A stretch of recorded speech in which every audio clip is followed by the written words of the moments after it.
तोड़ने का काम बीजेपी नहीं करती है, बीजेपी जोड़ने का काम करती है। जहाँ तक सवाल है चिराग पासवान जी का, तो ये तो उनको समझना चाहिए। वो तो कल तक चुनाव में नीतीश कुमार जी को जेल भेजने की तैयारी कर रहे थे, निकाल बहाल करने की तैयारी कर रहे थे और खुद हाशिए पर चले गए। नमस्कार, मैं हूं संजीव कुमार और आप देख रहे हैं न्यूज़ पीआर। बिहार में जब से लॉकडाउन ख़त्म हुआ है तब से बिहार की राजनीति जो है वो गर्म हो गई है। कभी महागठबंधन के द्वारा एनडीए तोड़ने की बात कही जाती है, तो कभी चिराग पासवान की जो पार्टी है इसको तोड़ दिया गया है। इसको लेकर हम अभी हैं भाजपा कार्यालय, और भाजपा कार्यालय के जो प्रवक्ता हैं मृत्युंजय झा जी, इनसे हम जानते हैं कि जिस तरह से चिराग पासवान के पार्टी को तोड़ दिया गया है, इसमें राजद के प्रवक्ता सीधा सीधा आरोप भाजपा पर लगा रहे हैं। इसके बारे में क्या कुछ कहते हैं, इनसे हम जानते हैं। पहले तो न्यूज़ पीआर में आपका स्वागत है। धन्यवाद जी। राजद के प्रवक्ता लगातार बयान दे रहे हैं कि जो चिराग पासवान की जो पार्टी है वो भाजपा की वजह से टूटी है। देखिए, राजद के पास तो न कोई विजन है न कोई एक्शन है। मुझे लगता है कि केवल ये लिपापोती के अलावा कुछ भी नहीं कर रहे हैं।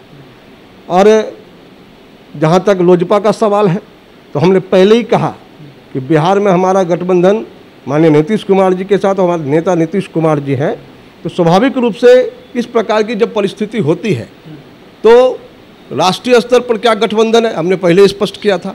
और इसलिए इस प्रकार का इल्ज़ाम लगाना कि तोड़ने का काम हमने किया, ये तोड़ने का काम बीजेपी नहीं करती है, बीजेपी जोड़ने का काम करती है। और जहाँ तक सवाल है चिराग पासवान जी का, तो ये तो उनको समझना चाहिए। वो तो कल तक चुनाव में नीतीश कुमार जी को जेल भेजने की तैयारी कर रहे थे, निकाल बहाल करने की तैयारी कर रहे थे और खुद हाशिए पर चले गए। और आज उनकी स्थिति है कि उनके पार्टी के अंदर उनका भी महत्व समाप्त हो गया। तो मुझे लगता है कि ये उनकी पार्टी का अंदरूनी मामला है और जैसी करनी वैसी भरनी का सवाल है। भारतीय जनता पार्टी निर्बाध रूप से काम कर रही है और बिहार में जिस प्रकार से मजबूती के साथ सरकार चल रही है, चाहे आरजेडी के लोग कितना भी ख्याली पुलाव बना ले, बिहार में एनडीए गठबंधन को कोई चू भी हिला नहीं सकता है।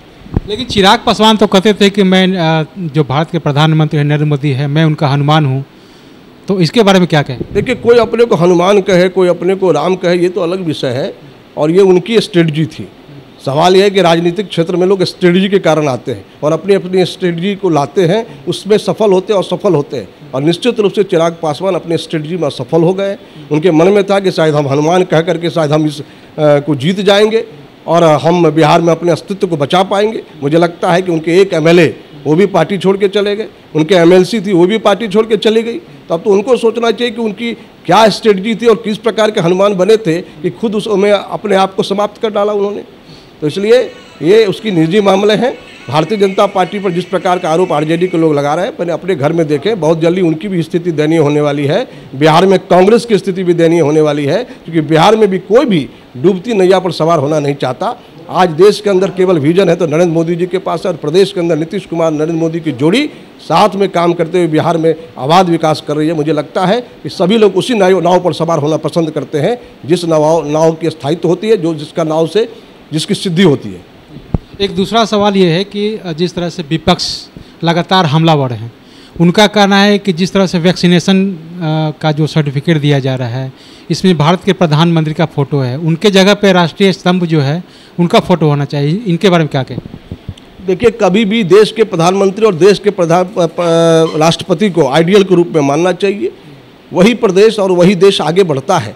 जिस प्रदेश में जो नेता होते हैं उस नेता को लोग मानते हैं और सभी लोग सम्मान करते हैं, क्योंकि हम कभी भी किसी व्यक्ति का सम्मान नहीं करते, हम उसके पद का भी सम्मान करते हैं। और भारतीय संविधान के अंदर प्रधानमंत्री, मुख्यमंत्री, राष्ट्रपति, राज्यपाल, इस सब का एक संवैधानिक पद है और उस पद को लीडरशिप को मानना चाहिए। और उनका तस्वीर कहीं लगता है, माननीय मुख्यमंत्री जी का कहीं लगता है, प्रधानमंत्री जी का लगता है, तो मुझे लगता है इस प्रकार के कंट्रोवर्सी में वही लोग बोलते हैं जिनकी अपनी राजनीतिक हैसियत नहीं होती है।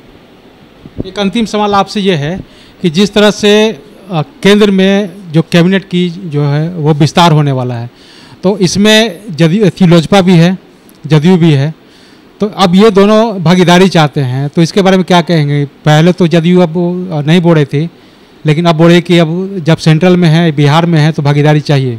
तो क्या इस कंडीशन में लोजपा को भी जो केंद्र में है मंत्रिमंडल, उसमें भी शामिल किया जाएगा?